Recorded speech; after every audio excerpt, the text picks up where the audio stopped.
Bon, une autre chose, c'est bien beau répondre à des besoins. Répondre à des besoins, si tu sais que les gars vont faire la NNH dans 4-5 ans, ça a de l'allure, mais là, ce repêchage-là, c'est un paquet de points d'interrogation. Je le dis en admiration, là, c'est un maniaque. Mais je le dis de façon positive. Il y en a combien là-dedans que tu peux dire vont jouer dans la Ligue nationale d'abord? S'il y en a un, félicitations à l'équipe de recrutement du Canadien.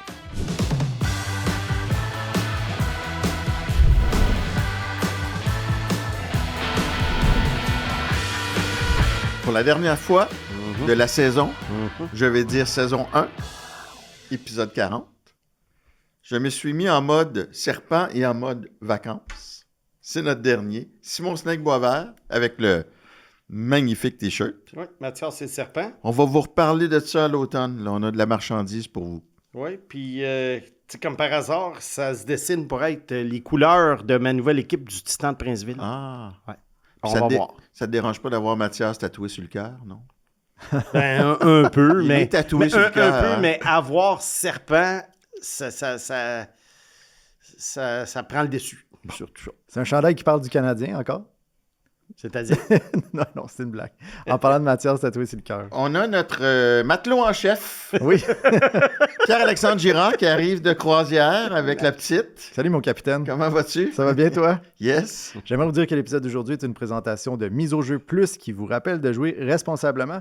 Aussi vous dire qu'il y aura sûrement des t-shirts disponibles au Festipod qui aura lieu le 17 septembre à 17h45 à la salle Atmosphère de l'espace Saint-Denis où aura lieu l'enregistrement de l'épisode spécial Entre la poire et le serpent.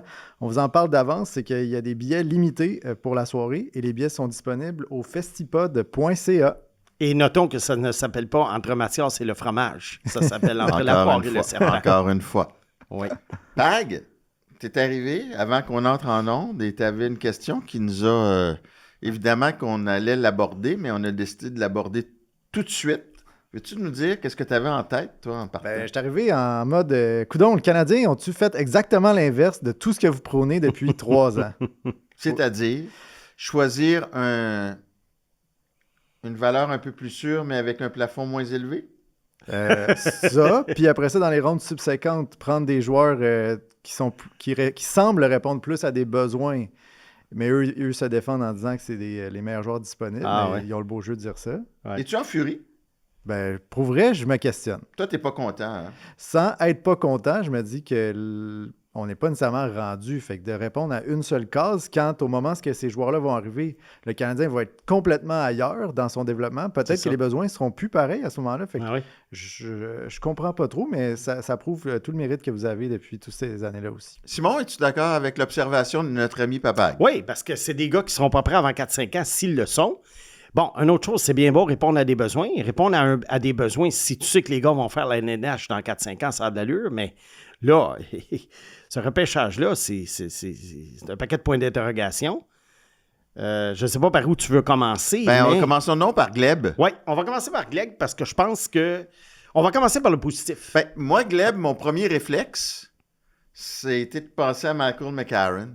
Ouais. Et pas parce que ça va être comme... ça pourrait être comme McCarron, mais on arrive des séries, on a manqué de robustesse, on en repêche. Ouais. C'est le gros qu'il faut repêcher. Rappelle-toi, McCarron, on venait d'avoir des séries, on exclut la personne qui parle. Le Canadien venait d'avoir des séries difficiles contre Ottawa. Heller s'était fait démolir, avait failli s'étouffer avec sa langue. On a repêché le gros bonhomme. Tout le monde veut un Tom Wilson, tant mieux si ça le devient. Mais on dirait un choix en réaction, peut-être pas. Simon? Oui, il y a peut-être une réaction, mais en même temps, il y a peut-être une belle coïncidence. Je pense pas que si le Canadien avait repêché 17e, qu'ils auraient nécessairement pris Gleb Pugachev. Mais au 26e rang, il s'adonnait à être un rang où c'est là qu'il méritait de sortir. Un value pick, oui, comme tu dis. Pas nécessairement un value pick, mais un choix approprié pour le rang de sélection. Maintenant, Pugachev. Quand on a fait le clavardage de la presse vendredi, si tu as remarqué, quelques minutes avant, j'ai dit ça sent Pugachev à Montréal. Parce que, pour les raisons que je viens de te donner, je regardais qu'est-ce qui restait. Il n'y avait pas de joueur qui avait vraiment glissé, je te dirais, Et pour toi, Xavier Villeneuve, ça n'avait pas glissé, même si c'est un doublon de Lynn Hudson. Moi, je le voyais fin première, début deuxième. Alors, il est sorti au rang prévu, selon moi, avec le genre de saison qu'il avait eu. Fait que là, je vois Pougatchev, puis je me dis, OK, oui, on n'est pas dans la NFL. Pougatchev ne sera pas là au mois d'octobre pour répondre aux besoins du Canadien d'ajouter de la robustesse et surtout beaucoup de chiens, beaucoup de crans dans l'alignement. Il lui reste 2 ans de contrat. Ah, donc, on s'attend à ce qu'il soit ici en 2028. Est-ce qu'il va faire le Canadien en 2028? C'est très possible. Mais en tout cas, là, c'est très, très loin. Mais on va le suivre dans les prochaines années dans nos épisodes. Maintenant, Pougatchev, ce qui est intéressant, c'est que c'est un gars que j'ai vu jouer énormément cette année. Pourquoi je l'ai regardé jouer énormément? Oui, pourquoi? Parce que c'était un gars qui, on croyait à un moment donné, pouvait peut-être venir jouer dans le hockey junior canadien. Et je pense que s'il avait décidé de venir au hockey junior canadien au repêchage qui a lieu mardi, le 30 juin, donc la journée où l'épisode sort, il serait sorti très rapidement. Il y a un club junior qui aurait sauté dessus. L'évaluation, moi, que j'en avais faite pendant la saison, c'est que c'était quand même un joueur au potentiel offensif limité, même s'il a un bon lancer. Mais, tu sais, on dit souvent, pour être choisi en première ronde puis faire la Ligue nationale, il faut que tu aies une qualité qui ressorte du paquet. Alors, des fois, ça peut être le coup de patin qui est exceptionnel. On pense à l'exemple des frères McLeod, Michael et Ryan. C'était pas des grands joueurs offensifs, mais c'est 2 gars qui avaient un coup de patin quasiment McDavidesque. Donc, c'est pour ça qu'ils sont sortis et les 2 ont joué dans la Ligue nationale. Il y en a d'autres qui ont des mains incroyables. Il y en a d'autres, ça va être un physique de mammouth. Dans le cas de Pougatchev, c'est vraiment spécial, ce gars-là. Je le dis en admiration, là, c'est un maniaque. Mais je le dis de façon positive.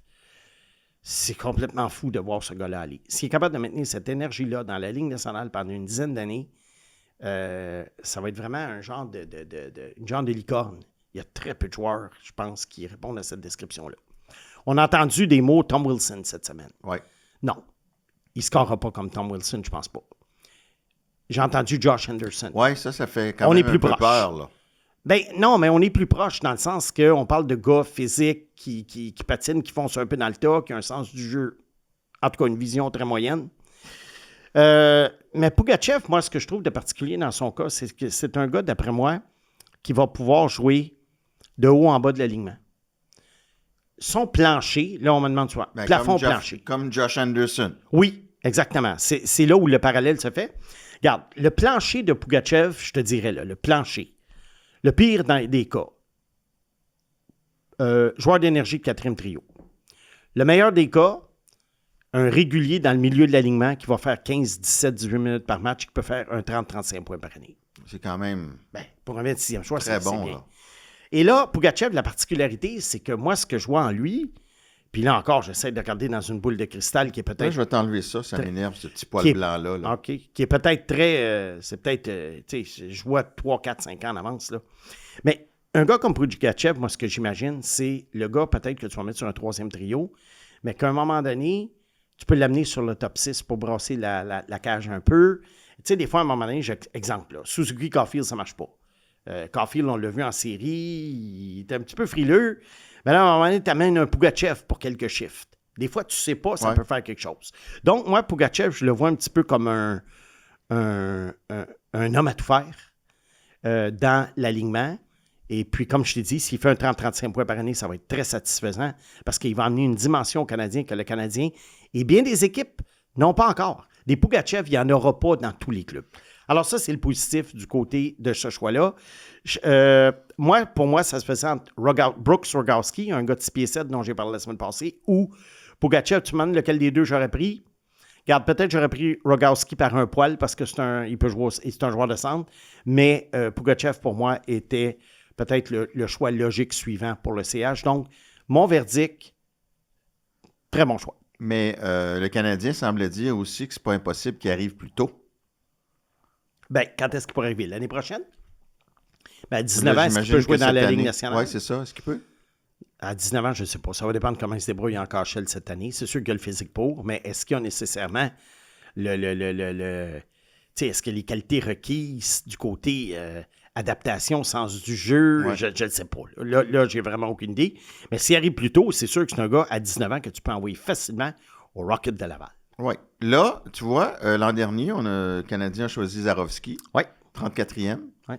puis il l'avait comme 16-17e. Oui.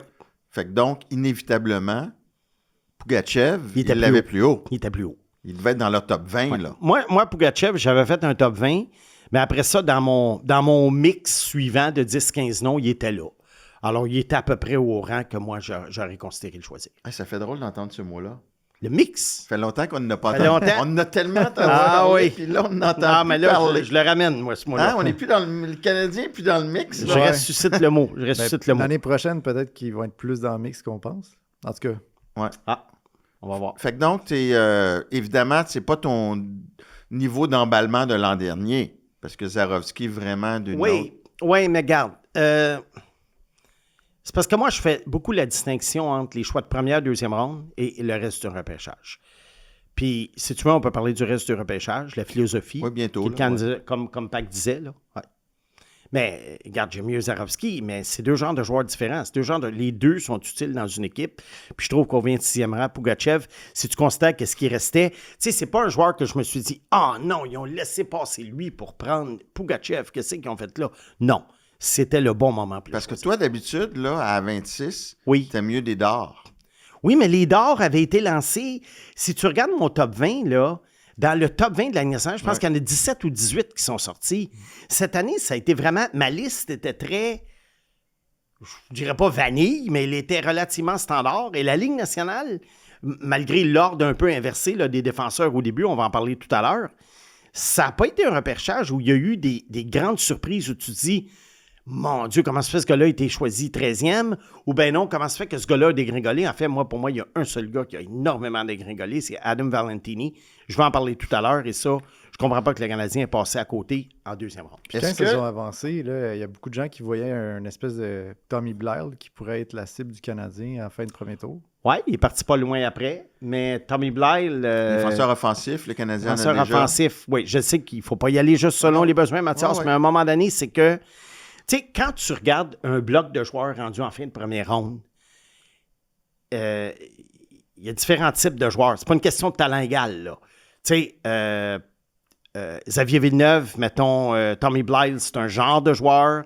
Pougachev, c'est un autre genre de joueur. Avec Rogowski, mettons. Fait que, tu sais, tu regardes ça, puis, ouais, tu te dis... Mettons, j'ai 5 blocs de joueurs. Ben, tu dis, ben, je vais piger dans le bloc qui répond le plus à ce que je veux. Mais là, tu me parlais de tes listes, tout ça, qui était quand même, qui correspondait. Ouais. La question qui tue, est-ce que c'est les équipes qui pensent comme Simon Boisvert ou c'est Simon Boisvert qui est rendu à penser comme les équipes? T'as pas besoin de répondre. Je pense que c'est une coïncidence cette année. Oui? Je pense que c'est une coïncidence. Peut-être que l'année prochaine, je vais être complètement dans le champ. C'est pas dans tes habitudes, là. Non, ben, c'est que d'habitude, un gars comme Wyatt Cullen, que j'ai classé 8e, il est sorti 10. Mais il y a peut-être des... à la belle époque, j'aurais peut-être mis ce gars-là 3e.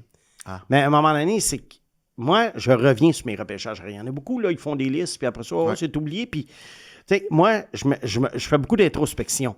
Puis je me dis, un genre de joueur comme Wyatt Cullen, vraiment, est-ce qu'il va être le 3e meilleur joueur du repêchage, même si je l'aime Mais comme beaucoup? Connor Geeky, à un moment donné, là. Non, mais Jeff Skinner, meilleur exemple, Ouais. que j'avais 2e. Jeff Skinner, il a été très bon, mais si tu refais le En repêchage de 2026, 2010... mais si on était aujourd'hui, Jeff Skinner, tu l'aurais peut-être mis 5e. Au lieu de 2e.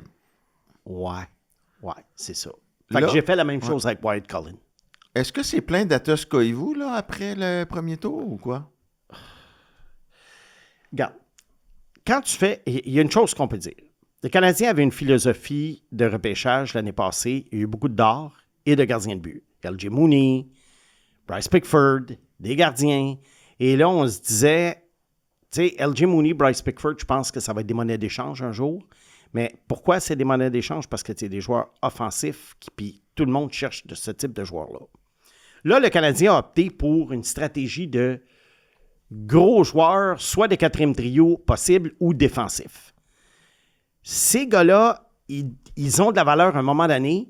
lorsqu'ils ont du succès dans la Ligue nationale, ils atteignent l'âge de 27, 28, 29 ans, là, les équipes les veulent. Mais en ce moment, si le Canadien fait un échange, mettons, les 7 gars qui ont choisi en arrière, je pense pas que ça soit une grosse monnaie d'échange. Pas plus qu'un choix de 3e tour. Mais tu peux aller chercher ces gars-là. Au mieux, si ces gars-là se développent, tu peux les obtenir pour un choix de 3, là. Et plus. Ouais, mais si tu regardes, on peut passer à travers la liste. Je passerai pas 1 heure par choix, Non. parce que ça donne rien. Mais dis-moi donc, là, il y en a 1, 2, 3... Il y en a 7. 7. Il y en a combien là-dedans que tu peux dire qu'ils vont jouer dans la Ligue nationale, d'abord? En ce moment? Oui. S'il y en a un, félicitations à l'équipe de recrutement du Canadien. Puis, ce serait lequel? Je ne sais pas. Runso, je pense, a les meilleures chances. Le choix de 2e ronde. Ben, vas-y donc. Alors, Runso, tu vois, c'est défenseur droitier qui jouait dans la Ligue de l'Ouest. Regarde, c'est pas un joueur, malgré des statistiques quand même relativement intéressantes, c'est pas un joueur de grand talent offensif. Puis, c'est pas nécessairement un gars, je te dirais, qui est difficile à affronter. Alors, c'est quoi, à part mesurer 6 pieds 3 puis de jouer à droite, c'est quoi son plafond, c'est quoi son plancher? Moi, je pense que son plafond, c'est 3e paire. S'il atteint la Ligue nationale, pourcentage peut-être maximum 30-40 %. Et son plancher, c'est un joueur du Rocket. C'est le Justin Barron des pauvres. Puis Barron est quand même assez pauvre, là. Ouais, c'est ça. Peut-être que c'est pas méchant comme idée. Cooper Cleave, c'est un autre défenseur droitier. Il y a 20 ans déjà, il joue à Dartmouth College. Dartmouth, c'est vraiment pas la mecque du hockey universitaire. C'est un gars qui est mobile, un autre gars de 6 pieds 3. Lui, je vois le lien. Il a joué avec les fils de Martin Saint-Louis dans le hockey mineur. Alors, ça fait partie de ce que j'appelle la clique de la Nouvelle-Angleterre de Kent Hughes. C'est pas lui qui avait été invité au camp du CH l'an dernier? Je pense que oui, il avait été invité. Fait que alors, pourquoi pas attendre qu'il saute le repêchage? Regarde, au 96e rang, Adam Valentini a été choisi. J'ai pas besoin d'en dire plus. Mais Valentini, juste pour situer les gens, là. Oui, Valentini. Je sais que tu l'en parlais, mais parlons-en là. Valentini, on va en parler.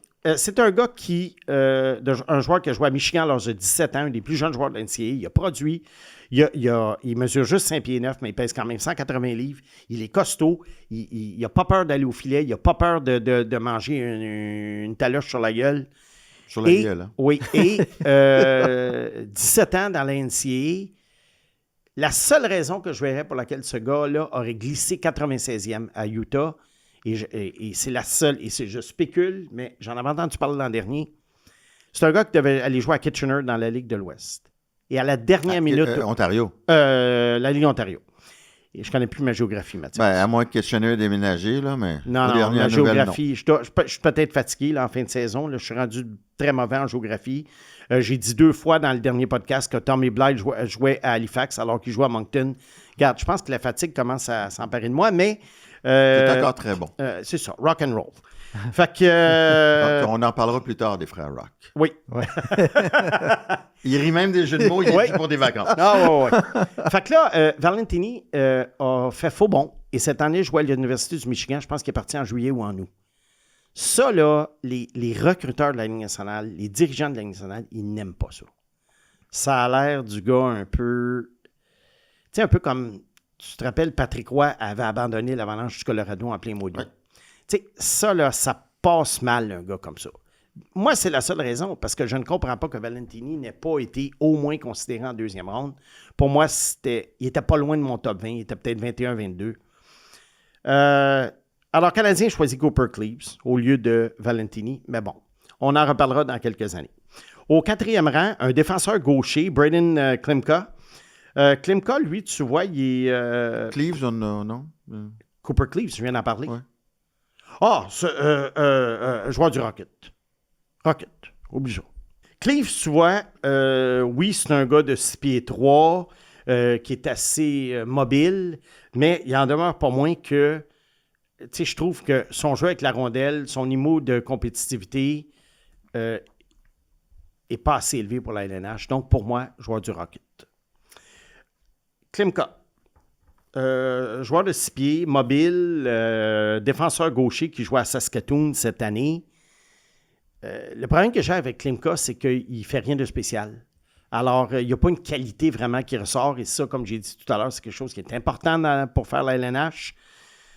Joueur du Rocket également. Mais là, on est quand même des choix de quatrième monde. À part de Gleb, là, Oui. c'est tous des gars dont les qualités ressortent pas bien. Exactement. On dirait qu'il y avait une tangente dans ce repêchage-là. Tu sais, des fois, on disait Caroline, il prenait juste du talent brut à un moment donné. Canadiens, l'année passée, ils ont lancé des dards. Là, cette année, Canadiens, la stratégie, c'était des gros gars défensifs. Mais moi, ce qui m'a fait grincer des dents à la conférence de presse des deux recruteurs en chef, c'est qu'ils ont dit aux rondes plus tard, ce qu'on a... Peut-être que c'est une mauvaise traduction, mais il a dit ce qu'on cherche, c'est des gars qui ont du will, donc qui ont du vouloir. Oui, c'est bien. Mais tu lances pas de d'or en faisant ça. Exactement. C'est ça, tout le monde moi, je lance pas de d'or. Moi, je veux jouer dans la Ligue nationale. Ben oui, c'est ça. Je jouerai pas. Sean Farrell aussi. Sean Farrell, au moins, il était offensif. Non, mais excusez, c'est mauvais. Dans le ça. sens que tu bien beau vouloir, mais est-ce que tu peux vraiment y arriver, en tout cas? Ah oui. Ouais. Il y en a qui veulent avoir 98 de moyenne à l'école, mais... On dirait des médailles de participation. Ouais. 6e round, Parker Trottier. Trottier, petit-fils de Brian. Lui, je te dirais, avec son coup de patin puis sa hargne, lui, tu vois... Je te dis pas que le pourcentage est élevé, il a été choisi 189e. Mais il y a une petite chance de faire la LNH comme un 4e trio. Parce que, justement, la synthèse que je voulais faire, c'est que tous ces gars-là, il y en a peut-être un qui va percer. Pourquoi? Parce que ces gars-là, bien que le talent soit limité, à un moment donné, ça prend des joueurs de rôle, puis il y en a au fil des années qui développent cette qualité-là. Alors, c'est pas impossible qu'un de ces joueurs-là fasse le Canadien et qu'on dise à ce moment-là un jour, « Wow, il a été choisi sans coque, puis il joue sur le 4e trio, bon choix de Bobrov et Lapointe. » Oui, c'est vrai. Ouais. Mais en ce moment, ça va être qui? Je ne sais pas. Puis moi, c'est pas là-dessus que je veux lancer des dards, parce que si je veux Eric Robinson, là, je fais comme Caroline, puis je vais le signer comme agent libre quand il a 28 ans. Fait qu'il n'y a pas de Hudson, de Mooney, là, que tu dis. Non, il n'y en avait pas cette année. C'est ça, tandis que l'année passée, tu avais un LJ Mooney. Il est intriguant, LJ Mooney. Oui, il fait 5 pieds 7. Oui, les chances sont minces qu'il fasse la Ligue nationale, mais il est au moins intriguant. Mais il n'y en a pas ailleurs? Ben, j'y viens, j'y arrive. Il y a peut-être, vous allez rire de moi, mais vous allez voir. On ne rit jamais de toi. Ouais. Wesley Royston, 6e choix, tout de suite après, à ailier droit d'Owen Sound. Vois-tu, t'as pas besoin de 6 pieds 4, pas capable de faire des jeux. Sens du jeu, bien. Regarde, encore là, est-ce qu'il peut ressortir un moment donné et être un joueur de 4e trio? À Laval. À Laval, c'est ça. Attarde-toi pas si... Non. Jean-Samuel Daigneault, ça c'est intéressant. Collège Charlemagne, il y a 2 ans. Parti jouer aux États-Unis, mais là, il avait été choisi en 2e ronde par les Cataractes de Shawinigan, mais il s'en va dans la Ligue de l'Ontario. Il a obtenu sa libération de la Q. Il s'en va jouer là. Ça, c'est un gars qui frappe fort et qui est un bon patineur. Vois-tu, ça, c'en est un... Tu sais, on ne sait jamais. Okay. Mais ça va prendre plusieurs années. Mais ça, c'est du on ne sait jamais. Mais pas du on ne sait jamais pour faire 50 points. On ne sait jamais pour devenir Jadon Struble, mettons. Mais là, le 7e et dernier choix, M. Irrelevant, Mr. Irrelevant, comme on dit dans la NFL, le dernier choix, ben, il n'est peut-être pas si irrelevant que ça. Il y a peut-être quelque chose, ce gars-là. Tyler DeCoste, attaquant de la USHL. Pourquoi il a été choisi 224e si je trouve que ce gars-là a quelque chose? Ben, il y a 2 qualités que j'adore. Il y a du patin et des mains. Du patin et des mains. Du patin et des mains. Du pain et des jeux, du patin et des mains. Non, mais moi, je fais un parallèle. Simon, hein? Je fais des parallèles avec les grands philosophes, tu sais. Alors, moi, je suis rendu dans le patin et les mains. Il s'en va jouer dans la WHL à Penticton. Il va avoir 19 ans cette année. On ne l'avait pas repêché l'an passé. Pourquoi il n'a pas été repêché l'an passé? Parce qu'il jouait dans la Ligue nord-américaine, la North American Hockey League. Et cette année, il avait commencé là. Il s'est emmené dans la USHL. Il a quand même bien fait. Et je trouve que ce gars-là, il y a un petit quelque chose à développer. Encore là, lui, je te dirais que c'est peut-être le seul d'or que le Canadien a lancé. Et l'an prochain, dans Mathias et le Serpent, vous allez avoir des petits rapports occasionnels sur Tyler DeCoste. Lui, m'intrigue. Je vais être le seul en ce moment analyste d'espoir qui a un certain intérêt pour le joueur choisi 224e. Mais bon, c'est ce qui fait la particularité de ce podcast. Bon. Merci, Simon, pour ça. Puis maintenant, évidemment, il y a eu des décisions qui sont prises lundi. Et nous, on est encore lundi. Prends-toi une bonne gorgée, ça va faire du bien. Oui.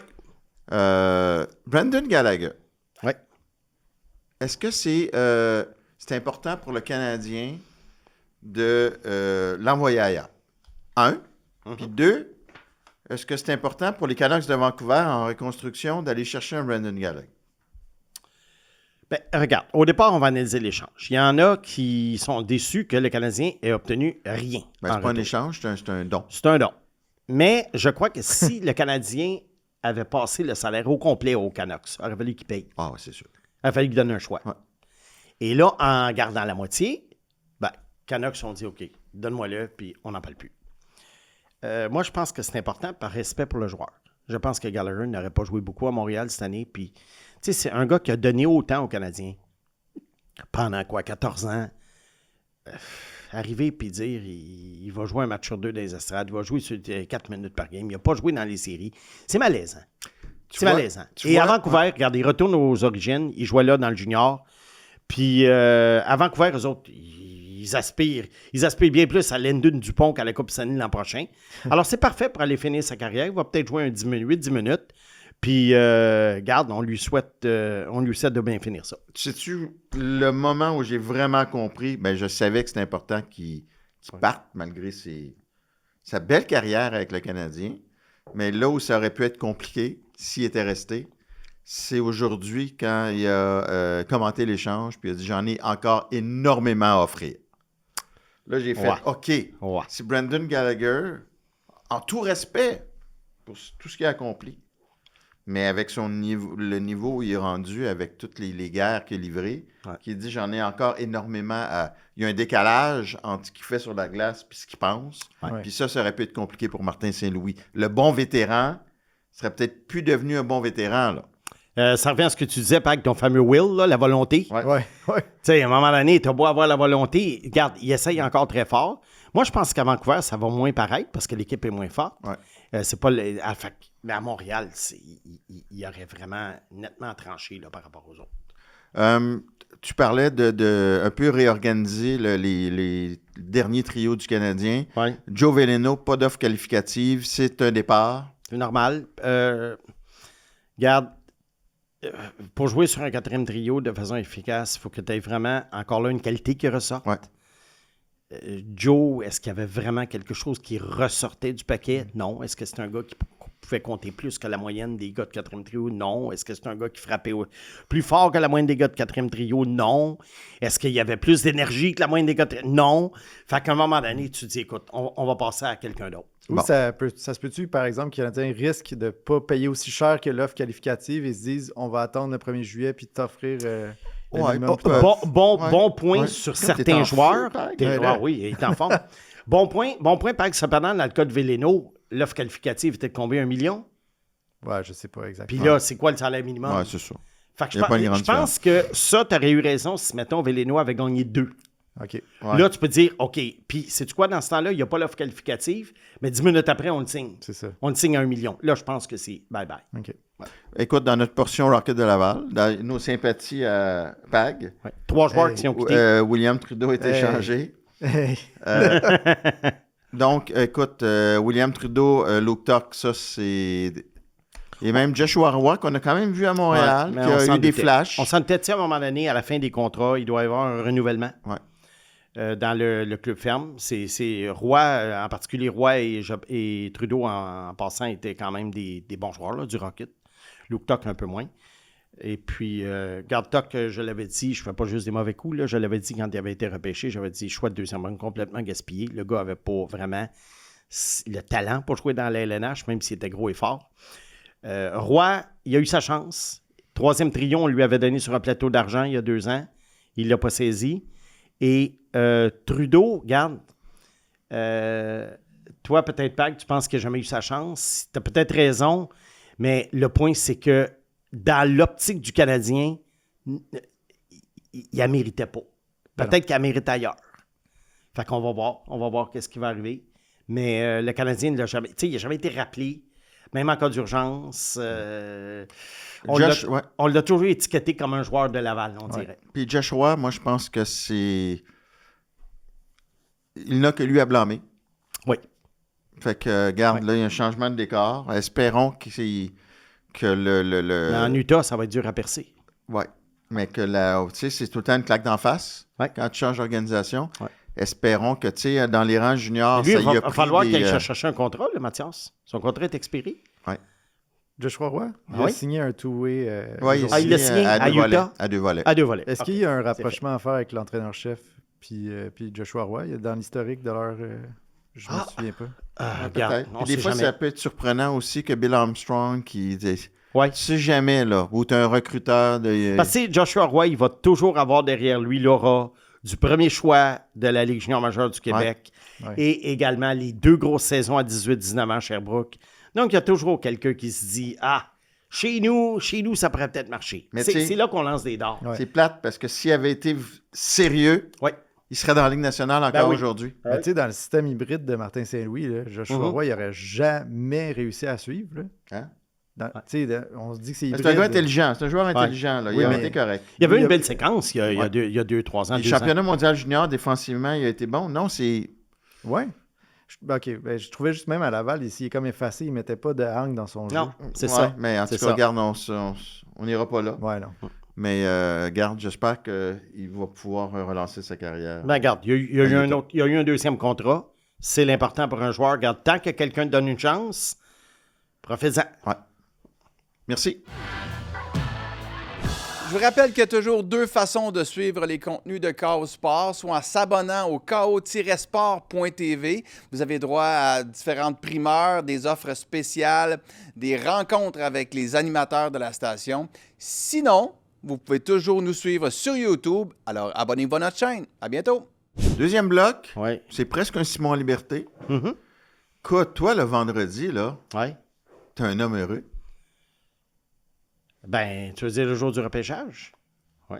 C'était Noël. Oui. Ben, c'était, en fait, c'était mon 3e repêchage professionnel du mois. J'avais fait la LHJMQ pour Gatineau, j'avais fait la Ligue Junior 3 pour Princeville, puis là, je couvrais le repêchage de la Ligue nationale avec toi pour la presse. Puis là, t'as dû te coucher avec ton pyjama des Sharks. Oui, ben c'est ça. On va commencer par parler de ça. Les Sharks qui ont été louangés toute la fin de semaine. Ça commence à parler de dynastie un peu partout. Je pense que même si je suis très heureux de la tournure des événements pour les Sharks, parce que je suis un amateur de reconstruction spectaculaire. Et d'ailleurs, les Blackhawks de Chicago ont beaucoup descendu dans mon estime dans la dernière semaine de ce côté-là. Déjà que c'était chambranlant, je me posais beaucoup de questions, moins que toi. Toi, je sais que tu n'as jamais aimé tellement leur reconstruction, puis peut-être que ça va s'avérer Ouais. juste. Bon, les Sharks, c'est sûr que Stenberg, là, avec Celebrini, oh là là, Parce que là, ça va être un McGreer- duo d'enfer dès cette année. McGreer a dit qu'il était au premier rang sur leur liste à eux. Ça se peut. C'est très possible. Je pense que s'il n'avait pas été, il n'aurait rien dit. C'est ça. Mais là, on va parler des 2 autres choix qui ont été très, très louangés par les observateurs. Keaton Verhoff au 9e rang et Ryan Lynn au 21e rang. Je pense que Mike Grier, du côté gestion du repêchage, là, nonobstant les noms choisis, c'était une classe de maître. Oui, il a été chanceux, il a gagné la loterie. Alors, ça, c'est l'élément chance. Mais ensuite, élément chance passé, le gars échange un joueur, William Eklund, qui, d'après moi, avait atteint un certain plafond. Sa valeur, d'après moi, ne sera jamais aussi élevée qu'elle l'est en ce moment. C'est un bon joueur de 2e trio. C'est un gars qui n'a pas un gros physique. Je pense que Mike Grier, il veut vraiment grossir l'équipe. Il veut une équipe vraiment costaude. Et Eklund cadrait peut-être pas. Et là, on offre aux Sharks la possibilité de récupérer le 9e choix. Pourquoi je dis récupérer? Parce qu'à la base, c'était le rang de sélection des Sharks. Mais ils ont monté au 2e rang. Alors, on peut dire quasiment que c'est Eklund contre Stenberg, quand tu y penses. Ils ont eu un choix gratuit. Un choix gratuit. Ouais, vas-y. Vas-y, continue. Après ça, je vais aller sur Verhoff. Ouais. Est-ce que tu prends Verhoff à Ottawa dans 3-4 ans ou Eklund à Ottawa maintenant? Tu comprends qu'ils étaient... Ouais. Ah oui. Ils sont dans un contexte Je différent. ne blâme pas les sénateurs. Non? Non. Les sénateurs, pour moi, Eklund, bon joueur, les gens vont l'aimer, il travaille fort, il va faire 60 points. C'était pas trop payé pour avoir Eklund? Ben, il a été choisi 7e il y a quelques années. Toi, White Cullen a été choisi 10e. Est-ce que White Cullen va devenir meilleur qu'Eklund? Peut-être que oui, peut-être que non. Peut-être que ça va être dans ce genre-là. Parce que là, j'essaie de comparer plus des joueurs comme des ailiers là, qui... Il y avait le gun sur la tempe avec Kachuk qui Oui, ouais, c'est ça. Mais Ottawa, Ottawa, c'est correct. Ottawa, c'est correct, puis Chicago, c'est pas correct. L'affaire de Quatrième Bowen au total. Byram? Ouais. Non. Et on va en Moi, parler. j'aime mieux Bowen Byram que Eklund en fait de valeur. Oui, mais Bowen Byram a été échangé contre le 4e choix. Ben là, c'est le 9 de 5 rangs. Ah, énorme. Énorme différence. Ah oui? Ah, énorme différence. Énorme différence. Et je vais en arriver pourquoi. OK. Ben, je vais finir avec les Sharks. Là. Oui, oui. Puis après ça, je vais te parler de Chicago, puis des défenseurs et de la différence entre le 4 et le 9. Parfait. Fait que là, les Sharks, eux autres, Keelan Verhoff, gars qui était présumé peut-être choix numéro 1, 2 ou 3 au mois de septembre. Il était combien sur ta liste? Moi, je crois qu'il était 6 ou 7. OK. Ouais. Et là, Verhoff, il s'en va jouer dans l'NCAA à 17 ans, un des plus jeunes joueurs. Couteau à 2 tranchants. Oui, le gars, il se challenge, donc on est en meilleur... on peut mieux l'évaluer que s'il joue junior. Mais, justement, ses limitations, ses faiblesses, si on peut appeler ça comme ça, ont été exposées. Et Keaton Verhoff, d'après moi, n'est pas un défenseur numéro 1. Ça va être ce qu'on appelle un gars qui va gruger des minutes.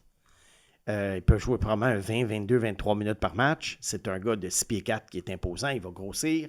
C'est pas nécessairement en ce moment le plus robuste, mais je pense qu'il va devenir un gars qui va être difficile à affronter. Mais il y a ses limitations au point de vue offensif. Quand je suis allé le voir en personne, c'est ça qui m'a frappé. C'est arrivé 50 fois, je pense, dans le week-end. Pas 50 fois, mais enfin, on se comprend. Il prend la rondelle, il la monte. Là, c'est impressionnant. Tu sais, tu dis, wow, le grand gars-là qui transporte la rondelle, il arrive à la ligne bleue adverse. Au lieu de se dire, quel jeu est-ce que je fais là? Parce que là, il y a un mur devant moi. Il essaie de diviser les... On dit split, là. Diviser les deux défenseurs. Il essaie de passer entre les deux défenseurs. Ça se corrige, ça. Ça se corrige. Mais il ne faut pas s'attendre de ce gars-là à ce qu'il soit un joueur de premier jeu de puissance. Peut-être même pas deuxième. Mais un solide top 4. Dickinson ou lui, je pense que Dickinson est un peu meilleur offensivement. Regarde, c'est des gars peut-être qui vont avoir un impact semblable. La question est de savoir, est-ce que là, maintenant, dans le mix dont on parlait, le fameux mix de défenseurs, est-ce qu'il y a un défenseur offensif qui va venir se glisser? Et ça m'amène à Ryan Lynn, choisi 21e. Les Sharks descendent de 20 à 27. Ils avaient obtenu le choix numéro 20 en retour de Jake Waldman. Ils descendent de 20 à 27. Ils obtiennent Michael Kesselring, qu'on a re-signé. Et là, il remonte à 21. Je te dis, là, Mike Greer, il devrait enseigner à... Je pense qu'il y a un cours de sports management à l'Université de Calgary, là. Il devrait enseigner comment gérer un repêchage. Tu sais comment c'est ironique? Quoi? Doug Wilson à San Jose à l'époque faisait la même chose. Mm-hmm. On dirait que Greer est un disciple de Wilson. Ouais. D'ailleurs, Greer a joué pour les Sharks, alors que Wilson était directeur gérant. Ouais. Il a peut-être très bien appris. Je pense que M. Greer, je l'écoute parler en conférence de presse. C'est un gars très articulé et très brillant. Puis je dis pas ça parce que chez les Sharks, là, parce que s'il était niaiseux, je le dirais. Ouais. Je te dirais que c'est un nono.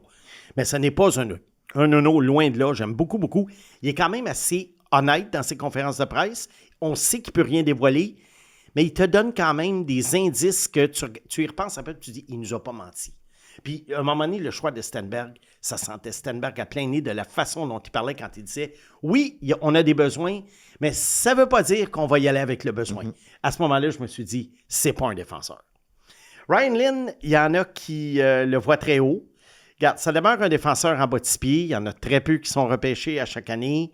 Est-ce que c'est un gars qui a un excellent potentiel offensif? Je ne sais pas, je te dirais un bon potentiel offensif. Défenseur de l'Ouest. Je suis toujours un peu, en tout cas, prudent. Mais il s'en va à l'Université de Denver l'année prochaine avec David Carl, probablement le meilleur entraîneur collégial en ce moment.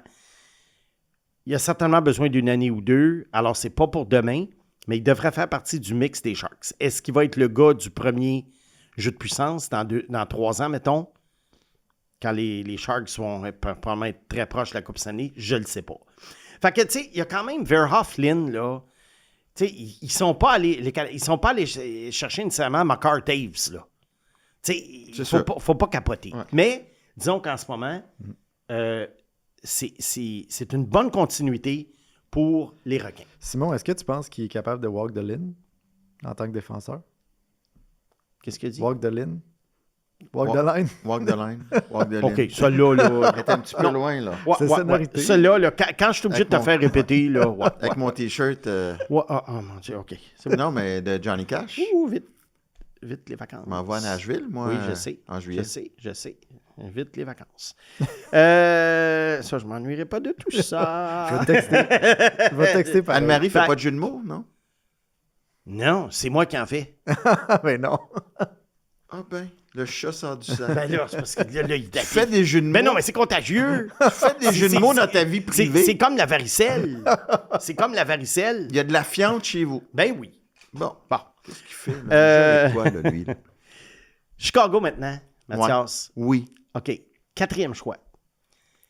Eux autres, de la façon dont ça se dessinait, il y a 3 attaquants qui sortent dans les 3 premiers, dans, ironiquement, ce qui est un top 10 de défenseurs. Oui. Il y en a quand même sorti 5, dont 4 de suite. Là, je vais te dire la différence entre 4 et 9. Les Sharks de San Jose, eux autres, à 9, ils ont empêché le 5e défenseur.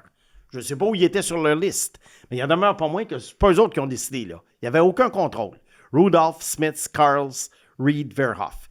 San Jose, la minute que Winnipeg choisit Viggo Bjork au 8e rang, on savait que c'était un défenseur. Et là, il restait juste Verhoff. Si ça avait été Rudolph, s'il aurait pris Rudolph. Si ça avait été Smith, s'il aurait été Smith, il n'y avait aucun contrôle. Au 4e rang, tu l'avais le contrôle. C'est pour ça que le 4e choix vaut beaucoup plus. Et les Sabres de Buffalo, ils ont pris celui qui, pour moi, était le 5e des meilleurs défenseurs. Et je n'étais pas le seul, qui avait Rudolph après Smith, Karls, Reed et Verhoff.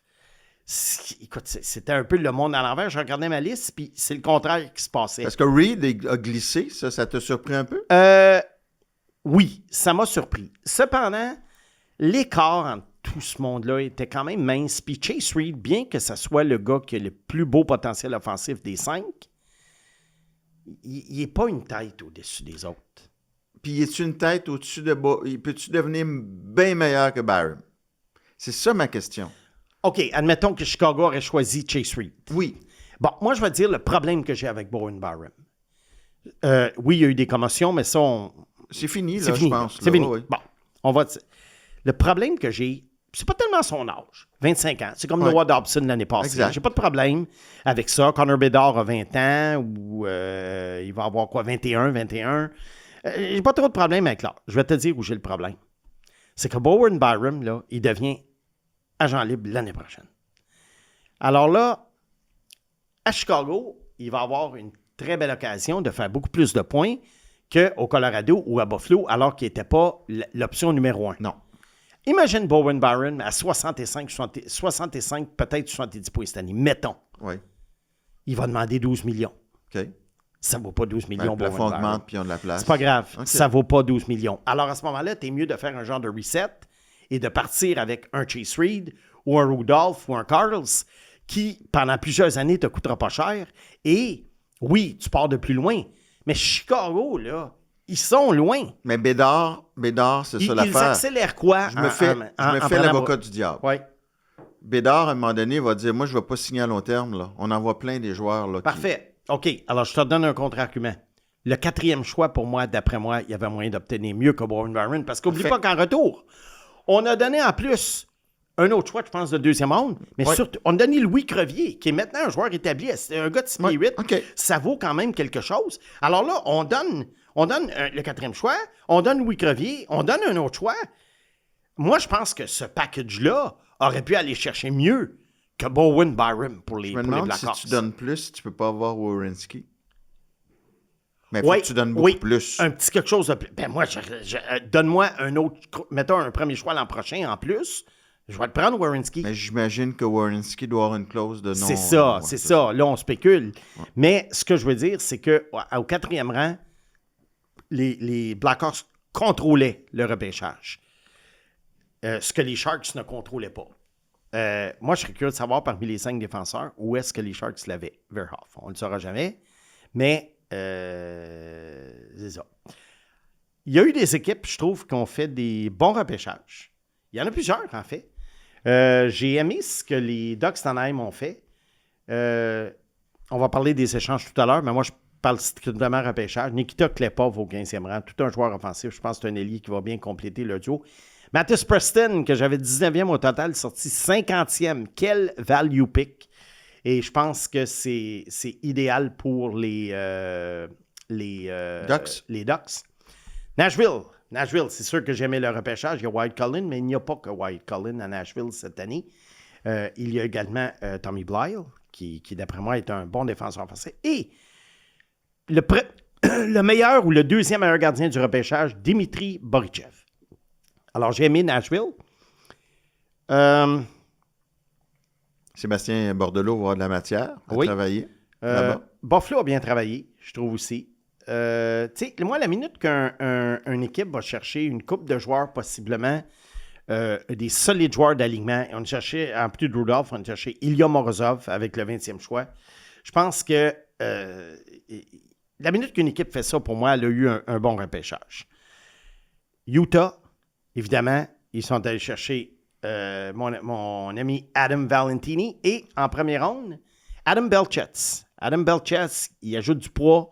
Ça va bien compléter, je le verrais bien peut-être avec un gars comme Logan Cooley éventuellement. Quand tu parles d'un value pick, c'est ça, là.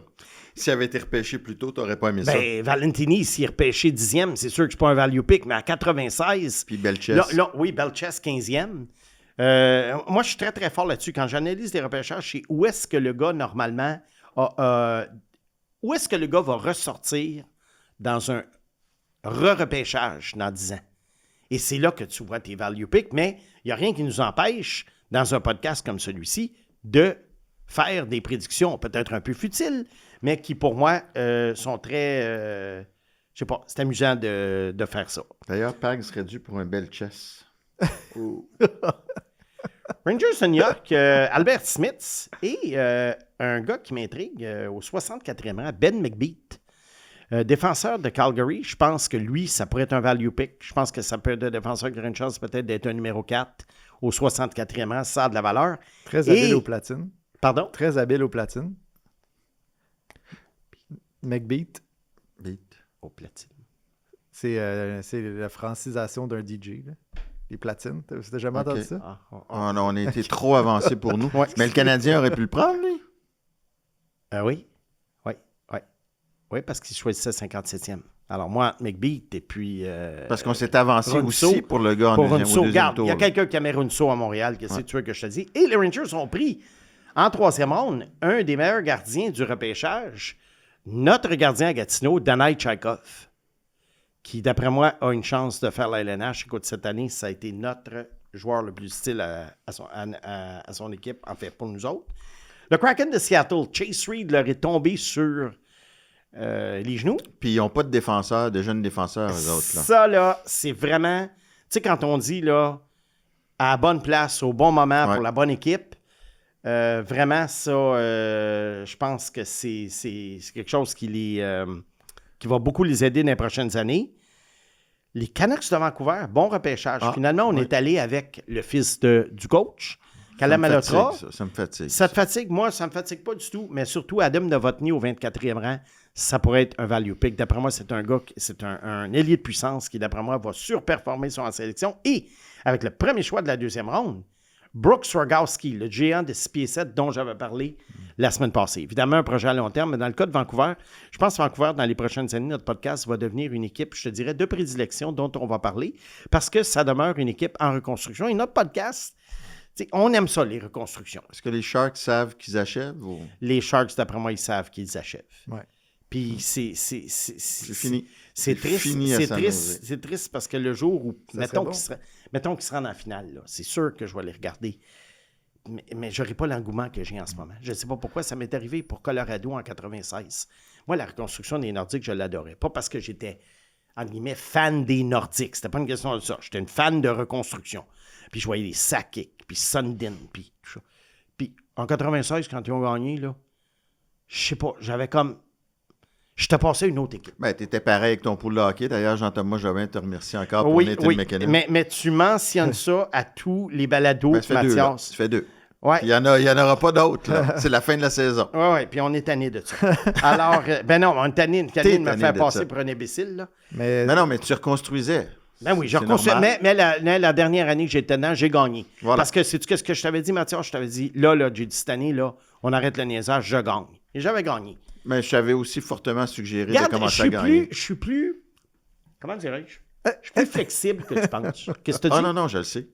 Je suis plus flexible que tu penses. Je sais. La preuve, c'est que cette année à Princeville, on avait le 3e choix au total. Tu l'as échangé. Ouais. Comme les Blackhawks de Chicago. Ouais. Ben, on sait que les Non, choix, mais nous, on est très satisfaits de la tournure des événements. Le joueur qu'on a obtenu, plus l'inversion de choix, on est super content des 2 joueurs qu'on a obtenus.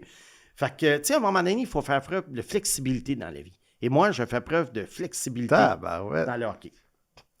Hey, Chicago. c'est mon petit bébé. Mon petit bébé. Comment ça? Il est rendu grand. On l'a rendu flexible. Ben oui. Wow.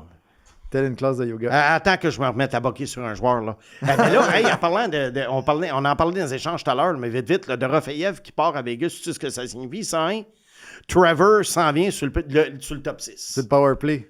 Ah Direct oui, à sa place. oui. Trevor s'en vient. Traffic Calder, here I On come. dirait qu'il est déjà rendu sur la plage. Il relaxe avec la petite Ah, oui. margarita. On Ouais, est j'ai encore une grosse semaine là, de podcast, de trucs, là, mais anyway. Chicago a pris... a roulé 2D.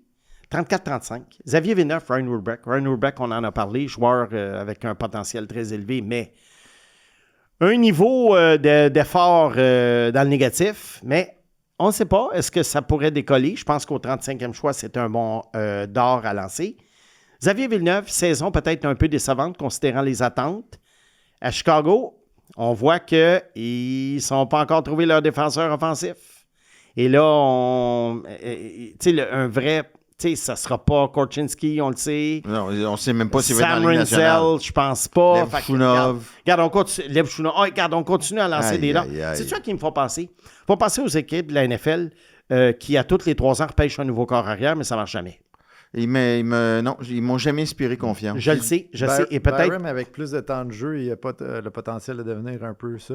Ah, il va faire beaucoup de points, mais... comment dirais-je? Est-ce que c'est nécessairement ce qu'on appelle en langage de hockey un puck mover? C'est plus facile de jouer derrière Dahlin Ouais. que d'être le go-to guy. On verra. Puis Demacar et compagnie, verra. mais on verra. Mais je l'aime bien, Byron. J'ai hâte de là. voir ton prochain Je point. crache là. pas dessus, là. Les jumeaux Rock. Oui. Les jumeaux Rock. Quand Pittsburgh a choisi le premier, j'ai dit c'est sûr qu'ils vont choisir le deuxième à 39.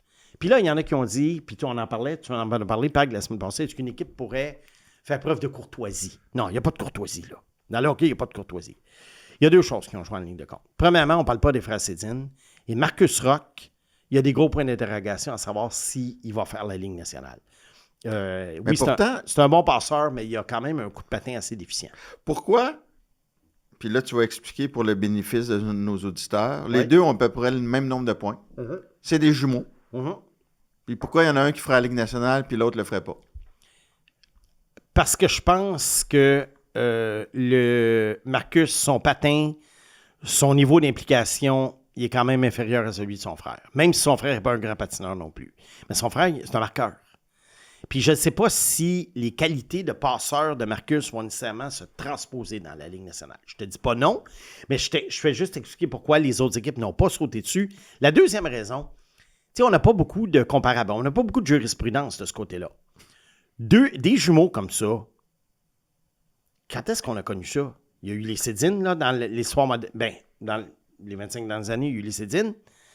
Puis les Cédines avaient dit à ce moment-là, on veut jouer ensemble, sinon on ne sera pas bon. Ouais. Ils ont quasiment fait là, une petit boudage là, de maternelle, là, tu sais, là, ou avec mon frère. T'as-tu un jumeau, toi? Non. Mais, Bon, ben, tu peux regarde, pas juger. Non. Mais ce que je veux dire, c'est qu'eux autres, qui avaient l'air de dire qu'ensemble, on va faire 100 points, mais séparés, on va faire 30 points. Ouais. Fait qu'ils ont un peu donné cette idée-là. Les frères Rock, on s'est probablement vu de la même façon. On s'est dit, un Rock tout seul, c'est moyen. 2 Rock ensemble, c'est de solide. bons joueurs. Donc, est-ce que tu aurais fait la même chose que Pittsburgh a fait, de choisir un des Rocks au premier tour puis l'autre Rock au deuxième tour? Non. Mais si j'avais choisi un Rock, j'aurais choisi l'autre. Mais là, Moi aussi, je serais tombé dans ce panneau-là. Mais donc, tu aurais choisi qui à la place de Rock au premier tour? Pour les Penguins de Pittsburgh? Ouais, genre. Laisse-moi voir, là, ici, là, regarde, là, tu me prends quand même à Oui. brûle pour point. Qui est-ce que j'avais? Ben, j'avais encore... J'avais-tu JP Hurlburt avant lui? Non, j'avais Novotny. C'est Novotny, moi, que j'aurais pris. C'est Novotny. Parfait. Mais j'étais pas loin, Rock. Je pense que je l'avais 18e. Bon. Fait que c'est pour ça, mais pour ça, je te dis, regarde, j'ai pas été surpris, c'est correct, mais on fait juste expliquer pourquoi les équipes n'ont pas été gentilles avec Pittsburgh. Ils ont juste vu que c'était pas pertinent de choisir Marcus en début de deuxième ronde. Ils aimaient mieux un autre joueur que lui. Fait qu'ils se sont dit, vous les voulez à Pittsburgh, prenez-les. Brady Wesleyan, finalement, n'a pas été repêché. Imagine-toi, il y a 224 joueurs qui sont choisis. Le gars, quand même, Wesleyan, il a un certain potentiel et il n'est pas repêché. Puis moi, j'ai essayé de comprendre pourquoi ces gars-là. Puis je pense que j'en ai déjà parlé dans le podcast. Les joueurs juniors majeurs québécois, canadiens, sont désavantagés par rapport aux joueurs des high school américains et des joueurs européens, particulièrement la Ligue junior russe, la MHL. Étant donné que ces ligues-là sont inférieures. Tu sais, je parlais tout à l'heure que Verhoff, ses faiblesses avaient été exposées dans l'NCAA. Oui. Qui n'aurait pas été exposé s'il était resté dans l'Ouest. S'il joue dans l'Ouest cette année, là, il ne glisse pas au 9e rang à San Jose. Il aurait fait 90 points, puis il aurait peut-être été choisi 2e ou 3e. Fait que là, je pense qu'un gars comme Wesleyan, comme bien d'autres, dans le junior, surtout la Ligue de l'Ontario, qui est excellente pour évaluer les joueurs, le futur talent, tu vois un gars comme Wesleyan, tu te dis, ouais, c'est quoi les chances qu'il soit un joueur d'impact dans la NH? Ouais, c'est très mince. Alors, il est moins intéressant qu'un joueur, mettons, qui joue dans la MHL, qui est une ligue russe quand même assez faible, mais qui va faire bien des points, qui mesure 6 pieds 4, puis tu dis, c'est peut-être le prochain Demidov, c'est peut-être le prochain, tu sais. Puis je pense que c'est ça. High school américain, c'est la même chose. Tu dis, le gars, il a 80 points en 20 matchs. C'est tellement faible, mais il y a quand même 80 points en 20 matchs. On va voir ce qui va arriver. Tandis qu'un gars comme Wesleyan et bien d'autres, puis la Ligue junior majeure du Québec, je crois, souffre beaucoup de ça, c'est qu'il y a bien des joueurs, moi, que je regarde jouer, des fois, je me dis, non, pas pour la Ligue nationale. Mais mets le même joueur dans un high school américain ou dans la MHL, et peut-être qu'on dit, on ne sait jamais. Alors, je pense qu'on a mieux roulé des dards sur de l'inconnu que d'y aller avec ce qu'on appelle des évaluations plus avancées des joueurs. OK. C'est ça mon point. Le dernier point, le joueur de 7 pieds 1, Alex Karmanov. Oui. Garde. Le plus grand de l'histoire. Assez mobile pour un gars de 7 pieds 1. J'en avais parlé, je pense, une fois cette année. Repêché en dernier rond par les Sharks de San Jose. Garde, il y en a qui pensent que c'est un choix un peu de cirque. Non, ce n'est pas un choix de cirque. C'est un gars qui, oui, c'est bizarre là, de le voir sur la glace, mais il n'a pas l'air fou du tout. Puis, regarde, je ne sais pas ce qu'il va faire la LNH, mais ça va être agréable de suivre son cheminement. Super. Mon cher Simon, Yeah. le troisième bloc est consacré aux échanges. Oui. Juste avant que tu partes sur les nombreux échanges, Oui. le Canadien a dit qu'il ne voulait pas surpayer, que les prix étaient fous. Es-tu d'accord avec eux? Oui, les prix étaient fous. C'est sûr qu'il y a une école de pensée qui dit que le Canadien, à un moment donné, il va falloir qu'il dépense un peu quelque chose pour aller chercher quelque chose. Mais ce que tu veux éviter, c'est pas tellement l'idée de surpayer. Je crois que ce que tu veux éviter, c'est de faire un échange juste pour dire que tu en as fait un. Et ça devient soit un échange que tu perds en bout de ligne ou un échange vraiment latéral. Tu sais, un échange qui fonctionne en général, c'est soit un échange avec une équipe en reconstruction à qui tu donnes des actifs futurs ou, mettons, tu transiges une position de force à une position et l'autre équipe te donne également un joueur d'une position où pour eux autres, le talent déborde. Tu sais, mettons, tu as beaucoup de défenseurs, tu vas l'échanger contre un club qui a beaucoup d'alliés. Quelque chose comme ça. Le Canadien n'a probablement pas trouvé son match. Il y a combien d'équipes en reconstruction? C'est ça le problème. Il y en a moins qu'avant. Vancouver? Oui, il y a Vancouver. Les Rangers, on dirait pas. Non. Calgary? Oui, puis Vancouver, les joueurs sont difficiles à échanger. Calgary était prêt à échanger des joueurs. Mais il y a eu beaucoup d'échanges malgré tout. Il y a eu beaucoup d'échanges. On va y aller un petit peu. Moi, j'en ai une dizaine. Il y en a dont on a déjà parlé. Eklund, on vient d'en parler, à Ottawa et San Jose. Simon Nemeth, qui a été échangé à Calgary.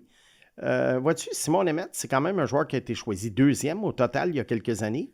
Puis malgré tout, ben, il n'a pas rapporté tant que ça. Hein. Il a rapporté 2 choix de fin première ronde. Oui, parce que c'était pas les choix de Calgary. C'était pas les choix de Calgary, c'est ça. Et un choix de deuxième ronde. Alors, je pense que Calgary cherche à monter une jeune brigade défensive. On est allé chercher au repêchage, comment il s'appelle, Carson Carls. Et on est allé chercher, l'année passée, Zane Parekh, il y a 2 ans. Et là, Simon Nemeth. Est-ce qu'on essaie de se faire un mini Big Three? Je ne sais pas comment ça va tourner. Du côté des Devils, on voit très bien là, que Sonny Mehta, c'était pas son homme. Et probablement que lui aussi, Sonny Mehta, il voyait ce que Nemeth, c'était pour demander en tant que joueur autonome avec restriction. Et il ne veut pas donner un 9-10 millions à un gars qui n'a pas fait ses preuves. Oui, puis là, à 22 ans, Nemeth, Ouais. il est rendu où dans ton évaluation? Il est à la croisée des chemins dans le sens que c'est sûr, Mathias, que dans un repêchage, il ne sortirait pas deuxième. Défenseur de première paire? Pas sûr. Ça dépend du club. Mais sûrement pas un défenseur numéro 1. Puis sûrement pas un joueur élite. Fait que... mais il peut faire partie d'un bon mix, comme on dit. Parce que de plus en plus, je pense que c'est ça qu'il faut essayer de viser. C'est un bon mix. Il peut faire partie d'un bon mix. Je déteste pas l'échange pour Calgary, honnêtement, mais je comprends les Devils de l'avoir fait. Il aurait dû repêcher Hudson au 2e rang. Ah! Comme quoi, c'est imprévisible un C'est comme quoi, repêchage. Hein? c'est exactement. Jordan Kyrou, qui a finalement été échangé par les Blues, il s'en en parle depuis des années de ce gars-là. Il y a tout l'air d'échange. Les Blues et Washington, ces 2 équipes, on dirait qu'ils sont dans une position semblable. Dans le sens que les 2 veulent aller chez des jeunes, mais les 2 veulent continuer à faire veulent faire les séries, ou en tout cas revenir en série. Ah, Fait oui? que les Blues, Je les trouve différents, moi. comme par quel sens? Ben, Washington, eux autres, ils vont pas chercher des jeunes en ce moment. On dirait qu'ils veulent juste donner à Ovechkin Oui, OK, je comprends la ce que tu chance veux dire. parce qu'ils vont chercher des gars plus vieux, Saint-Louis, plus jeunes. Je me suis mal exprimé. OK. Ce que je veux dire, c'est que c'est 2 clubs qui refusent de reconstruire, mais qui font quand même des efforts à leur façon, justement pour faire les séries, même si le potentiel n'est pas super élevé. OK, Dans ce sens-là. parfait. Alors, Kyrou, un joueur un petit peu plus âgé que Connor McMichael qu'on a donné. Fait que Saint-Louis, tu vois, on obtient quand même un joueur de la Ligue nationale en retour, mais on va chercher surtout un choix de première ronde. Fait que ça, avec. Donc, tu vois, Saint-Louis, on essaie d'équilibrer présent et futur. Washington, ils ont quand même des jeunes joueurs qui s'en viennent. Hein. L'autre frère Protas, il y a Cole Hudson. C'est dans ce sens-là, moi, que je voulais dire que les 2 essayent d'avoir un mix de jeunes et de vétérans. Parce qu'Alex Stock a signé pour... Alex Stock a signé également. C'est un autre échange dont on va parler. C'était pas vraiment un échange, mais c'est échange-signature. Alex Stock a signé, oui. Je pense que pour le champ du signe d'Ovechkin, on veut pacter l'équipe. Et McMichael, ça a baissé l'an dernier. Oui. Alors, vois-tu, c'est... Valérie Nichushkin. OK, ridicule. Ridicule. Je sais qu'il faut que Colorado laisse aller... il faut qu'il largue du salaire. Ils sont coincés par le plafond salarial, mais tu ne laisses pas aller un gars à 6 millions comme Nichushkin qui est tellement utile à une équipe pour des choix de repêchage, puis il n'y a même pas un choix de première ronde là-dedans. Ouais. Mais tu sais jamais ce qui va te...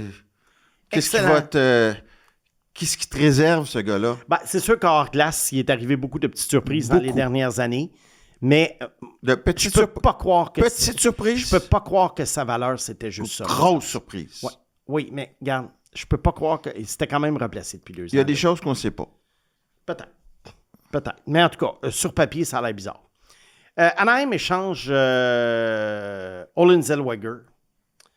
OK. Pour Anton Wahlberg, un gars qui a joué dans la Ligue américaine à titre de joueur de 19 ans, je pense, et un choix de 2e ronde. Je déteste pas l'échange pour Anaheim. Et d'ailleurs, Anaheim qui a fait un autre échange aujourd'hui, ils sont allés chez AJ Greer. C'est pas signé encore, mais il semblerait qu'il s'en va là. Je ne sais pas combien on va le payer. Tu sais, Anaheim essaye de bien entourer son top 6. Et ça, je suis d'accord. Wahlberg n'est pas plus vieux que ça? Wahlberg, non. Ou bien c'est juste qu'il n'a pas produit? Non, Wahlberg... Je me mélange, là. Non, Wahlberg, il a été choisi en 2023, donc il est né en 2005. Il a 21 ans. Ah, mais, c'est ça. Mais il avait joué de bonne heure dans la Ligue américaine. Mais il n'a pas eu une très bonne saison, là. Non. Mais je pense que c'est un gars qui peut être un potentiel joueur de 3e, 4e trio dans une équipe qui essaye de bien entourer ses vedettes. j'ai pas trop de problème avec ça. Le problème que j'ai avec Anaheim, c'est que là, à un moment donné, puis tu sais, souvent, les amateurs, les analystes comme nous autres, on va faire des alignements futurs. Puis là, on regardait ça en Anaheim. Lacombe, Mintyukov, Zellweger, Tristan Luneau, etc.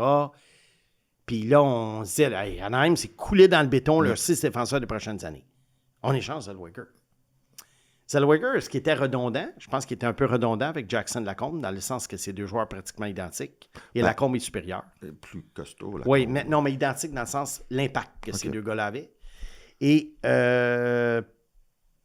mais il va falloir qu'Anaheim se branche. Là. Ils vont chez John Carlson, pour qui on a donné un 16e choix. Il est parti. On l'a échangé à Caroline. Je ne sais pas si Caroline va le signer. Là, c'est plus trop... tu sais, Radko Gudas s'en va. Il est parti. Oui, il est McTavish. parti. Oui. Mais Carlson, là, On c'est... parle à la défense. Mais c'est du gaspillage, là, Carlson. C'est un gaspillage total. Heureusement, on a récupéré les choix, mais on va en parler dans 30 secondes. Regarde, Anaheim, je pense qu'à un moment donné, il va falloir qu'il se branche puis qu'il décide c'est qui notre groupe de 6 qui va nous aider à se rendre loin. Attends, là. On a récupéré un choix. C'est quasiment si tu échanges Mason McTavish pour un défenseur de location. Oui. Parce qu'ils ont récupéré Ils ont le choix récupéré avec pratiquement le même McTavish. choix. Ouais. C'est fou, là. C'est ça. Alors, regarde. Ça fait mal, ces échanges-là. Ça fait mal. C'est qu'à un moment donné, c'est que pris individuellement, ça l'air de rien. Puis à un moment donné, quand une équipe foire, on commence à regarder ça, puis il y avait eu ça. Il y avait eu ça. Il y avait eu ça. Puis à un moment donné, tu en accumules, puis il y en a 6-7. Oui. Pag, McTavish, on est rendu là. Oui. On obtient le 15e et le 29e choix qu'on a utilisé immédiatement. Moi, je ne suis pas contre l'idée d'échanger McTavish. Je trouve qu'il a une saison très mauvaise. Je trouve que c'est un gars qu'on a surévalué. Pas moi, en tout cas. Moi, j'avais été très surpris qu'il soit choisi 3e. C'est un gars qu'on a surévalué. Est-ce que ça va cadrer mieux à Saint-Louis? Je ne le sais pas. Peut-être. Des fois, ça fait du bien un changement de décor. Mais Anaheim, pour moi, c'était... Tu sais, c'est un gars de 3e trio à cause des joueurs qui en avant de lui. Puis, regarde, il n'y a pas... Est-ce que les choix pas les obtenus- packs de joueurs de 3e trio. Puis est-ce que les choix obtenus vont surperformer le talent de McTavish? Bonne question. Les choix 15 et 29. Le 29e choix, c'est Marcus Nordmark. Marcus Nordmark, c'est un attaquant suédois très talentueux, mais pourquoi il a glissé au 29e rang? Le niveau d'effort n'est pas toujours là, et ça, moi, ça me fait très peur. Cependant, au 15e choix, Nikita Klepov, 97 points dans la Ligue de l'Ontario cette année à titre de joueur de 17 ans. J'aime énormément Klepov, et d'après moi, ça va faire des flamèches avec les joueurs de centre des actuels des Ducks. D'ailleurs, Anaheim a dit que s'il n'avait pas été disponible à ce rang-là, il n'aurait pas échangé McTavish. Voilà. Ah Alors, ouais. probablement que Ouais. l'échange était conditionnel. Fait que ça répond à ta question. Ensuite, Pavel Dorofeyev, on vient d'en parler. Regarde, Vegas ne pouvait pas payer 11 millions. Les Rangers, eux autres, je pense qu'eux autres, ils veulent, comment dirais-je, ils veulent pas vraiment couler. Ils ne savent pas trop. Là, on C'est va le chercher une retool? vedette. Quoi? C'est le retool qu'ils ont annoncé. C'est le retool Ouais. qu'ils ont annoncé. J'aime beaucoup Smith, Dorofeyev. c'est quand même bien, là. Oui, puis Smith, c'est bien, mais c'est pas immédiat. Regarde, Pavel Dorofeyev, je l'aime énormément. Le 11 millions ne me dérange pas tant que ça, parce que c'est maintenant le prix à payer pour un gars de 35 buts. Il l'a quand même fait plus qu'une fois. Mais surtout, ça ouvre la porte. Ton fils, À mon fils, Trevor Conley, la sur le top 6 descendance. des Golden Knights. La Je suis descendance. tellement content. J'espère qu'il va avoir du temps de glace pour prouver sa grande valeur, parce que quand on parle des candidats au Trophée Calder pour 2027, son nom n'est même pas dans les 20 premiers. Je te dis pas qu'il va le gagner, je te dis pas qu'il va être un régulier, mais ça serait le fun peut-être qu'il soit un petit peu considéré, au moins qu'il soit mentionné. Mais bon, Ouais, c'est parce qu'il est assez mentionné ici que... c'est peut-être un complot contre moi. Voilà. Mais bon. Voilà. Les 2 autres échanges pour terminer. Détroit, Sébastien Cossa échangé à Utah. Très bon échange pour Utah. On va chercher un gardien d'avenir. Je pense qu'à Détroit, ils ont fait leur choix. C'est Trey Augustine qui va être le gardien futur. Et ça te prouve une chose, les gardiens de but. Tu les développes souvent pour quelqu'un d'autre. Et c'est pour ça que choisir un gardien de but en première ronde, surtout aussi haut qu'on a choisi Cossa, c'est un risque. Parce que Ça peut prendre 5-6 ans. Tu l'amènes à maturité, mais il s'en va ailleurs. Il n'y a pas Rabal aussi à Détroit? Michael Rabal? Non, Rabal, il n'est pas à Je me Détroit. suis trompé. Oui. Il y en a un autre à Détroit, mais Ouais. c'est pas... Il y en a un regardé, autre pareil? aussi. Oui. Check les gardiens de Détroit. Regarde. Détroit, c'est ça.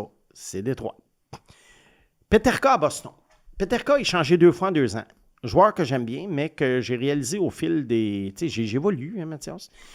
Chose que j'ai réalisé au fil des ans, c'est que JJ Peterka, comme le disait un de mes amis en fin de semaine, il donne une mise en échec aux 5 matchs. Est-ce que c'est un Bruin? Non, il n'y a pas l'ADN d'un Bruin, mais les Bruins ont besoin d'attaque. Et je crois que ça va être drôle de voir, est-ce que Peterka va devenir un Bruin? Parce qu'on a vu par le passé des joueurs qui étaient plutôt tranquilles physiquement dans les équipes dans lesquelles il jouait. Et rendu à Boston, là, c'était des joueurs d'énergie. On a vu ça. Tu sais, Middlestat, il est meilleur à Boston qu'il l'était à Buffalo puis à Colorado. Là. Et un Allemand dirigé par un Allemand. Exactement. Marco Sturm, le coach. Fait que c'est ça. Et bien évidemment, on n'a pas parlé de l'échange des Tkachuk parce que je pense qu'on en avait parlé la semaine passée. Mais les Panthers de la Floride, malheureusement, qui vont perdre A.J. Greer, ils l'ont échangé aujourd'hui au Ducks d'Anaheim en retour des droits sur Radko Gudas. On en a vu beaucoup de ça, hein, des joueurs, tu ne peux pas les perdre pour rien. C'est demeure pour moi que les Panthers, l'année prochaine, oh là là. Selon les preneurs au livre, d'ailleurs, mis au jeu plus, les Panthers sont favoris à égalité au premier rang en date d'aujourd'hui pour remporter la Coupe Stanley l'an prochain. À combien? Donc, la cote est de 8 pour le premier rang à égalité avec les Hurricanes, suivi de très proche par Colorado à 8,50. Pour ceux qui se questionnent sur le Canadien, la cote est à 22. Canadien est devant dans tout ça. Ottawa, Anaheim, Capitals, Buffalo. Il y a quand même des gros noms là, dans la liste, donc c'est un pari quand même intéressant à visiter. Si vous aviez à miser là, dans le top 3 en ce qui vous concerne. Bien, c'est sûr que la saison morte n'est pas terminée. C'est sûr que les agents libres, je ne sais pas si ça va avoir un gros impact là, dans 2 jours. En ce moment, les Panthers, je crois, sont les favoris. Mais, tu vois, l'année passée à Stati, j'adorais Colorado. On a vu ce qui est arrivé à l'Avalanche. Si tu me demandais en ce moment c'est qui mon choix, je te dirais les Panthers. Mais tu sais, Mathias, un an avant, à l'avance, là, ça vaut ce que ça vaut, c'est-à-dire pas grand-chose. C'est sûr. As-tu trouvé le gardien des... Oui, donc en ce moment, avec le club, il y a Gibson et Postava. Oui.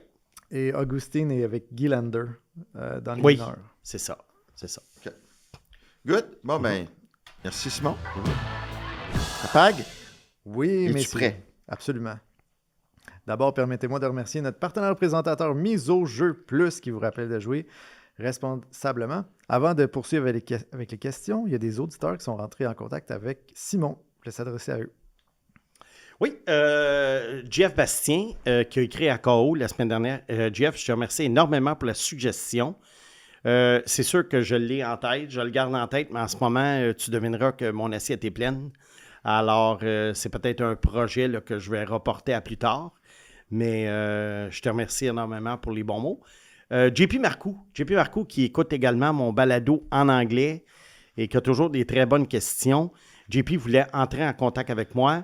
Alors, je suggère à JP Marcoux d'écrire à Corsport. Et tout comme je ne sais pas si Jean-François, mais en fait, Jeff Bastien l'a fait la semaine dernière. Et on va me transmettre le message si tu veux entrer en contact avec moi. Parfait. On débute avec André. Pourquoi faire des entrevues avec les joueurs avant le repêchage? Quel est l'impact? Qu'est-ce que ça vous dit sur le joueur? Que fait-on avec un joueur exceptionnel qui déboule des niaiseries au test? OK. Vas-y, Mathias. Ben, je vais te donner l'exemple du Canadien, puis après Vas-y. Ben, le Canadien, maintenant, cible. Parce qu'eux, ils ont une stratégie de développement individuel et collectif. Et pour eux, ça prend quand même des qualités cognitives. Tu dois être réceptif aux enseignements, tu dois être capable d'appliquer les enseignements. Alors, eux, ils font leurs entrevues en fonction de ça. Fait que j'imagine que c'est utile de savoir comment le joueur réagit à certaines questions / situations. Voilà. Ouais, moi, j'en ai fait des entrevues dans le junior. J'ai participé au processus d'entrevue. Ce que j'en remarque de tout ça, c'est que la meilleure entrevue que tu ne peux pas faire avec un jeune, c'est de parler de tout et de rien. Et je vais te dire pourquoi. Moi, là, les affaires de quel animal serais-tu dans la jungle quand il y a un gros orage? OK, premièrement, les agents, ils les connaissent, ces questions-là, puis ils préparent les gars. Ou d'autres questions typiques. Où est-ce que tu te vois dans 3 ans? Là, le gars, il va tout te débouler exactement ce qu'il pense que tu veux entendre. Ah ben, je retournerai au junior cette année et ça serait également mon rêve de jouer chez vous. Mais je sais que je dois faire mes classes dans la Ligue américaine avant. OK, ça là, BS. OK? Bullshit. Moi, je veux rien savoir de ça. Ce qui est important, c'est quand tu commences à parler à un joueur et que tu lui parles de choses et d'autres, sa personnalité ressort. Et des fois, tu vois des joueurs qui se contredisent, qui racontent toutes sortes d'affaires incohérentes. Tu vois également les gens extrovertis, les gens introvertis. Tu vois leur passion en dehors du hockey. Tu vois également à quel point ils sont passionnés du hockey. Et ils ne s'en rendent pas compte parce que tu jases de tout et de rien. Et pour moi, c'est la meilleure chose. Qu'est-ce que tu fais avec un joueur exceptionnel qui déboule des niaiseries? Regarde, dans l'histoire de la Ligue nationale, si tu lis le livre du journaliste Gare, là, qui a été écrit il y a un certain temps, on parlait de la piètre entrevue de Phil Kessel. Bien, qu'est-ce que ça nous a montré de Phil Kessel? Il a quand même marqué une tonne de buts, mais on ne peut pas dire, on l'a vu, que c'était le joueur le plus populaire de la Ligue nationale. Donc, probablement que ce qui était à l'entrevue, c'est ce qui est devenu. Alors oui, ça te donne la personnalité d'un joueur, mais moi, je suis contre l'idée d'avoir des grilles, des affaires. Moi, laisse faire les 42 psychologues là, qui te posent toutes sortes de questions. Psychologue? Oui, psychologues qui te posent toutes sortes de questions que les agents connaissent les réponses. Oui, ça circule à travers la Ligue nationale. Fait que moi, qu'est-ce que tu fais avec un joueur exceptionnel qui déboule des niaiseries? Regarde, ça dépend à quel point il est exceptionnel, puis ça dépend le genre de niaiserie. Je pense que si c'est quelqu'un que tu penses que c'est juste peut-être un petit manque de maturité à cause de l'âge, j'ai pas de problème avec ça, mais si tu penses que ça va te devenir un joueur problématique dans l'avenir, ben tu y penses 2 fois, surtout si tu es proche d'un autre joueur dans l'évaluation. Moi, ça serait tortue. C'est-à-dire? L'animal dans la... Ben, sous un orage, je pourrais me mettre à l'abri. En plus, tu habilles un peu à Oui, couleur c'est vrai. Il a Voilà. l'air d'une tortue un peu. Alors, oui, est-ce que tu me repêches? Oui. Fait que je sais qu'il y a bien du monde qui vont m'écouter, là, les gens qui travaillent dans le hockey, là, ils vont faire « Ah, encore le Snake avec ses idées. » Bien, c'est ça. C'est mon opinion sur les entrevues. Je pense qu'elles sont très importantes, mais elles doivent être faites de façon organique et non de façon théorique. Écoute, tant que tu es unanime là-dessus, il n'y a pas de problème. Oui. Olivier Charon. Snake, suite au repêchage, quel serait ton top 5 pour un pool keeper? Bien, je ne serais pas bien original, mon cher Olivier, parce que je vais y aller avec 5 attaquants, évidemment. Je ne pense pas qu'il y ait de défenseurs à la Macar cette année au point de vue statistique ou à la Quinn Hughes ou les Naughton. Malgré le fait que Stenberg va jouer à San Jose avec Celebrini, regarde, par un poil, je te donne encore McKenna pour un pool. Mais si tu veux prendre Stenberg, en raison du potentiel avec, comment il s'appelle, Celebrini, ne te gêne pas. Tu l'as déjà oublié? De quoi? Celebrini? Moi, j'ai déjà oublié. 3e, là, je me paye la traite. Wyatt Cullen. Évidemment. Pour un pool. Hey, y Pour un a-tu pool. ces chouchous? Ouais. Wyatt Cullen pour un pool, oui. 4e, Malotra. Comme je t'ai dit, je ne suis pas très original. Là. Je te sors quand même les premiers choix. Et 5e, ça, là, je vais essayer quelque chose. Poulkachev. peut-être. Non, je vais essayer quelque chose qui sort un petit peu des sentiers battus. Ouais. Moi, c'est Klepov. Ça pourrait Ouais, cartonner à Anaheim Ouais. avec, mettons, un Leo Carlson Ok. éventuellement. Alors, c'est mon top 5 de pool keeper. Mais Malotra va jouer beaucoup plus tôt que... Ouais, ça dépend de ce que tu cherches dans ton pool keeper. Est-ce que Ouais. tu veux gagner en 2030? Veux-tu gagner en 2028? Klepov, je ne sais pas. Je ne sais pas si ça va prendre tant de temps que ça. Regarde, Anaheim, l'année passée, ils ont embarqué Seneca à 19 ans. Est-ce que peut-être pas cette année, mais l'année prochaine, ils pourront embarquer un Klepov si jamais il fait un 120 points cette année? C'est pas impossible. Mais il y a quand même beaucoup d'attaquants. Il y en a un que tu n'as pas nommé. Je suis quand même surpris. qui? Puis c'est un défenseur. C'est qui? Lynn. Ryan Lynn? Ben, sur une supériorité numérique à San Jose. Je suis pas sûr, Mathias, encore de tout ça. Je suis pas sûr. Je suis pas un fan. Là. Pas un fan des Sharks. Là. Ben, là, voyons. tu l'étais, mais tu l'es plus. Non, mais je suis un réaliste. J'aime beaucoup ce qu'ils font. J'adore Mike Greer. Mais à un moment donné, je sais très bien que dans l'historique des reconstructions démontre que tout ne marchera pas comme on pense que ça pourrait marcher. Parfait. Loin de la reconstruction, loin du cœur pour Simon. Voilà. Monsieur Hockey 99. J'ai beaucoup de misère à comprendre le raisonnement de Simon sur la défensive du CH. En quoi remplacer Matheson, Carrier et Struble par Reinbacker et Engstrom changerait l'ADN de la défense? Ouais, discussion de la semaine dernière. Je me suis mal exprimé. Ouais, hein? Ouais, c'est que moi, je parlais de changer le mix du Canadien parce que, exemple, Madison Carrier, pour moi, pas que c'est un doublon, mais tu veux quasiment, Mathias, là, dans un monde idéal, 6 défenseurs complètement différents. Je pense qu'Engstrom, c'était le gars de trop dans ton explication. Ouais, c'est plutôt...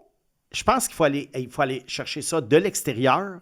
Puis lequel t'échanges, je ne sais pas. Ça dépend lequel. Mais tu ne peux pas rester avec le mix actuel.